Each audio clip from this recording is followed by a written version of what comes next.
What are the highlights of the courses that are offered here at DU?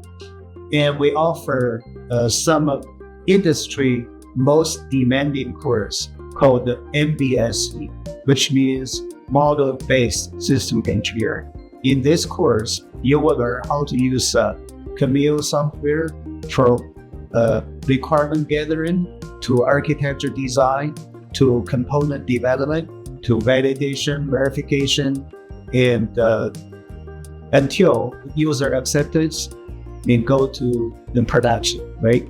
Through this system, you can develop a very robust product based on this MBS model.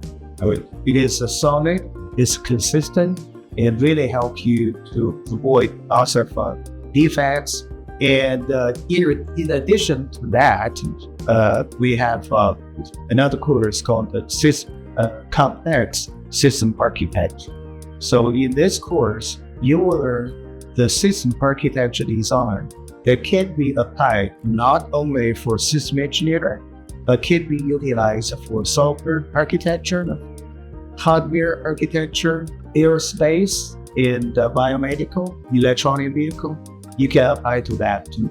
The class I'm teaching this semester, System Engineering Fundamentals. So the subject will cover all the phases of the system development lifecycle, start from conceptual design all the way to after deployment, which is support and maintenance.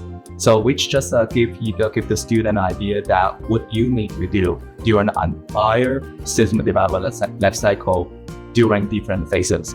And not only that, we are also offering the class like a practical approach for continuous improvement, which just to let the student know that not only you need to focus on all those initial design phases, but also what you need to do to increase the reliability or the maintainability or availability after the system is deployed in a practical way. That's why we call it practical approach for continuous improvement.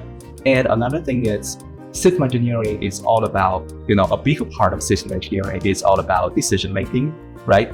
And what technique you can use to utilize your decisions, which is optimization that we're talking about in this subject.